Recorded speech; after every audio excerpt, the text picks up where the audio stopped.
বছর পর গ্রামে ঈদ, শিকড়ে ফিরছেন বাবর। ফিরোজাতেই এবার ঈদ, খালেদা জিয়ার ঈদ উদযাপন ঘিরে বাড়তি নজর। নির্বাচনের তারিখ ঘোষণা, এনসিপির প্রতিক্রিয়ায় কি উঠে এলো? চাঁদাবাজি নিয়ে যা বললেন রিজভী। এতক্ষণ শুনছিলেন সংবাদ শিরোনাম, এবারে বিস্তারিত। দীর্ঘ 17 বছর পর নিজ গ্রামে ভাদেরায় ঈদ করবেন সাবেক স্বরাষ্ট্র প্রতিমন্ত্রী মোহাম্মদ লুৎফুজ্জামান বাবর। শুক্রবার তিনি ঢাকা থেকে বাড়ির উদ্দেশ্যে রওনা দিয়েছেন। তার ব্যক্তিগত সচিব মির্জা হায়দার আলী এ তথ্য নিশ্চিত করেছেন। মির্জা হায়দার আলী জানান, সাবেক স্বরাষ্ট্র প্রতিমন্ত্রী মোহাম্মদ লুৎফুজ্জামান বাবর তিনি গ্রামের বাড়ির ঈদগাহ মাঠে ঈদের জামায়াত আদায় করবেন। এরপর তিনি দলীয় নেতাকর্মীদের সঙ্গে মতবিনিময় করে শনিবারই ঢাকার উদ্দেশ্যে রওনা করবেন। মদন বিএনপির সভাপতি নুরুল আলম তালুকদার জানান, সাবেক স্বরাষ্ট্র প্রতিমন্ত্রী লুৎফুজ্জামান বাবর ঢাকা থেকে মদনের উদ্দেশ্যে রওনা হয়েছেন। 17 বছর কারাভোগের পর শনিবার গ্রামের বাড়িতে তিনি পবিত্র ঈদ উল আজহা উদযাপন করবেন। 17 বছর কারাভোগ থেকে ঈদ উদযাপন করেছেন এমন নেতা বাংলাদেশে আছে কিনা আমার জানা নেই। বাবর সাহেব নিজ এলাকায় ঈদ করবেন এমন সংবাদ শুনে মদনের নেতাকর্মী থেকে শুরু করে সাধারণ জনগণের মধ্যে আনন্দের জোয়ার বইছে। পবিত্র ঈদের নামাজ আদায়ের পর তিনি বিএনপি ও সহযোগী সংগঠন নেতাকর্মীদের সঙ্গে ঈদ শুভেচ্ছা বিনিময় করবেন। এ নেতা 1991 সালে বাংলাদেশের জাতীয়তাবাদী দল ধানের শীর্ষে প্রতীক নিয়ে নেত্রকোনা 4 আসন থেকে সংসদ সদস্য নির্বাচিত হন। পরে 2001 সালে 8ম জাতীয় সংসদ নির্বাচনে দ্বিতীয়বারে এমপি নির্বাচিত হয়ে বেগম খালেদা জিয়ার মন্ত্রিসভায় স্বরাষ্ট্র প্রতিমন্ত্রী হিসেবে দায়িত্ব পালন করেন। 17 বছর কারাভোগের পর গত 16 জানুয়ারি মুক্তি পান সাবেক স্বরাষ্ট্র প্রতিমন্ত্রী। গত 30 জানুয়ারি পবিত্র উমরা পালনের জন্য সৌদি আরবে যাওয়ার পথে দুবাইতে অসুস্থ হয়ে পড়েন তিনি। সেখানকার একটি হাসপাতালে চিকিৎসা শেষে সৌদি আরব যান বাবর। 3 সপ্তাহ বিদেশ সফর শেষে দেশে ফেরেন এই বিএনপি নেতা। 23 ফেব্রুয়ারি নিজ গ্রামের বাড়িতে আসেন বাবর। গ্রামের বাড়িতে 3 দিন অবস্থান করেন। এ সময় তিনি স্থানীয় কর্মীদের সঙ্গে বৈঠক করেন। গুলশানের বাসা ফিরোজায় ঈদ উদযাপন করবেন বিএনপি চেয়ারপারসন বেগম খালেদা জিয়া। তার ব্যক্তিগত চিকিৎসক ও দলের স্থায়ী কমিটির সদস্য অধ্যাপক AZM জাহিদ হোসেন গণমাধ্যমকে তথ্য জানান। তিনি বলেন, আগামীকাল পবিত্র ঈদ উল আজহা বিএনপি চেয়ারপারসন দেশনেত্রী খালেদা জিয়া গুলশানের যে বাসা ফিরোজায় অবস্থান করেছেন সেখানেই উনি ঈদ উদযাপন করবেন এবং ওনার পরিবারের পক্ষ থেকে যে কুরবানি সেটা সেখানেই দেয়া হবে। ওনার জ্যেষ্ঠ ছেলে আমাদের দলের ভারপ্রাপ্ত চেয়ারম্যান তারেক রহমান সাহেবের নামে কুরবানিও এখানেই হবে। ঢাকা ছাড়াও বগুড়ার গাবতলীদের বেগম খালেদা জিয়া, তারেক রহমান সহ তাদের পরিবারের সদস্যদের নামে কুরবানি দেওয়া হবে জানিয়ে জাহিদ বলেন, এছাড়াও কয়েকটি জেলায় দলের নেতাকর্মীরা ম্যাডামের নামে কুরবানি দেবেন। ঈদের দিন দুপুর থেকে বিকাল পর্যন্ত গুলশানের ফিরোজায় খালেদা জিয়া তার নিকট স্বজনদের সঙ্গে একান্তে সময় কাটাবেন। এই সময়টা রাখা হয়েছে শুধুমাত্র পরিবারের সদস্যদের জন্য।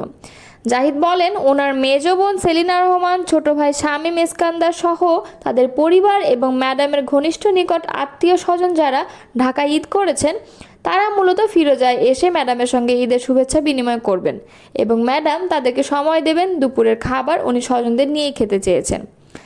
রাতে দলের মহাসচিব মির্জা ফখরুল ইসলাম আলমগীর সহ স্থায়ী কমিটির সদস্যগণের সঙ্গে গুলশানের ফিরোজা ঈদের শুভেচ্ছা মিটিং বিনিময় করবেন খালেদা জিয়া। বিএনপি স্থায়ী কমিটির সদস্য AZM জাহিদ বলেন, এখানে মনে রাখতে হবে ওনার যে জ্যেষ্ঠ সন্তান বিএনপির ভারপ্রাপ্ত চেয়ারম্যান তারেক রহমান সাহেব, ওনার অ্যাকচুয়ালি ঈদ হচ্ছে 6 জুন, মানে আজকে শুক্রবার লন্ডনে ঈদ উল আজহা উদযাপন হচ্ছে। ইতোমধ্যে তারেক সাহেব দলের নেতাকর্মীদের সঙ্গে ঈদগাহে ঈদের নামাজ আদায় করেছেন। ভারপ্রাপ্ত চেয়ারম্যানের সঙ্গে ওনার সার্বক্ষণিকভাবে যোগাযোগ আছে। সেই অনুযায়ী ছেলের সঙ্গে মায়ের শুভেচ্ছা বিনিময় বা ওনাদের মধ্যে যে ঈদ আনন্দ ভাগাভাগি করে নেওয়া সেটা ওনাদের মতো করে নিয়েছেন। শুক্রবার সকালে লন্ডন থেকে তারেক রহমান টেলিফোনে মাকে ঈদ মোবারক জানিয়েছেন এবং পুত্রবধূ ও নাতনিদের সঙ্গেও কথা বলিয়েছেন খালেদা জিয়াকে। আগামী এপ্রিলের প্রথমার্ধে যে কোনো দিন জাতীয় নির্বাচন হবে বলে ঘোষণা দিয়েছেন অন্তর্বর্তী সরকারের প্রধান উপদেষ্টা অধ্যাপক ডক্টর মোহাম্মদ ইউনূস। এরপরই নির্বাচনের তারিখ নিয়ে নিজেদের বক্তব্য জানিয়েছে জাতীয় নাগরিক পার্টি। শুক্রবার এনসিপির সদস্য সচিব আক্তার হোসেন দলের পক্ষ থেকে গণমাধ্যমের কাছে এ বক্তব্য তুলে ধরেন। তিনি বলেন, আমরা প্রত্যাশা করেছিলাম জুলাই সনদ ও জুলাই ঘোষণাপত্রের আনুষ্ঠানিকতা শেষে জাতীয় নির্বাচনের সময়সীমা নিয়ে অন্তর্বর্তী সরকার দিক থেকে সুনির্দিষ্ট বক্তব্য আসবে। তারপরও প্রধান উপদেষ্টা আগামী বছরের এপ্রিলের মধ্যে নির্বাচনে যে সময়সীমার কথা বলেছেন, আমরা তাতে সম্মত। এনসিপি নেতা বলেন, যদি এ সময়কালের মধ্যে জুলাই সনদ, জুলাই ঘোষণাপত্র ও সংস্কার বাস্তবায়নের ব্যাপার কার্যকর পদক্ষেপ নেওয়া হয়, তাহলে ঘোষিত সময়ে নির্বাচনের বিষয়ে আমাদের পক্ষ থেকে কোনো আপত্তি নেই। জুলাই গণ অভ্যুত্থানের নেতৃত্ব দেয়া তরুণদের উদ্যোগে গঠিত রাজনৈতিক দল এনসিপি বিভিন্ন সময়ে একই সঙ্গে জাতীয় নির্বাচন ও গণপরিষদ নির্বাচন দাবি করেছে। জাতীয় নির্বাচনের আগে স্থানীয় সরকার নির্বাচনের দাবিও জানাতে দেখা গেছে দলটিকে। এছাড়া নির্বাচন কমিশন পুনর্গঠনের দাবিও তারা সামনে এনেছে। বিএনপি সিনিয়র যুগ্ম মহাসচিব রুহুল কবির রিজভী বলেছেন, দিন দিন চাঁদাবাজি ও ছিনতাই বাড়ছে। পুলিশ এখন প্রোঅ্যাক্টিভ নয়, ঢাকা মহানগর ছিনতাইয়ের অভয়ারণ্যে পরিণত হয়েছে। মোহাম্মদপুর, মিরপুর যেন ছিনতাইয়ের মহারাজ্য।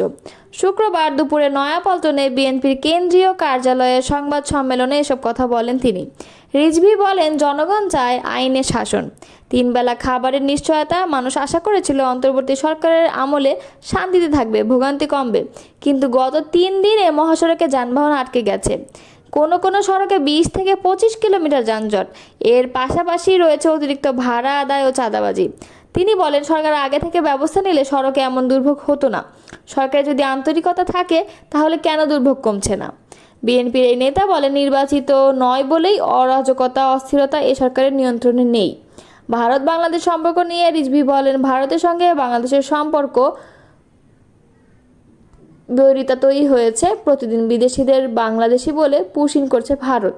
জোর করে ঠেলে পাঠানো হচ্ছে বাংলাদেশে। ভারতীয় নাগরিকদের জোর করে বাংলাদেশে পাঠাচ্ছে। ভারত বাংলাদেশ সহ প্রতিবেশীদের সঙ্গে ভালো সম্পর্ক রাখতে চায় না। পুশিং করা বাণিজ্য নিষেধাজ্ঞায় তা প্রমাণ করে। বাংলাদেশের সরকার নিশ্চুপ কেন? জনমনে সেই প্রশ্ন উঠেছে। ঈদের আগে অনেক কারখানায় শ্রমিকদের বেতন বোনাস পরিশোধ করা হয়নি উল্লেখ করে বঞ্চিত শ্রমিকদের ন্যায্য পাওনা বুঝিয়ে দিতে সরকারের প্রতি আহ্বান জানান রিজভী।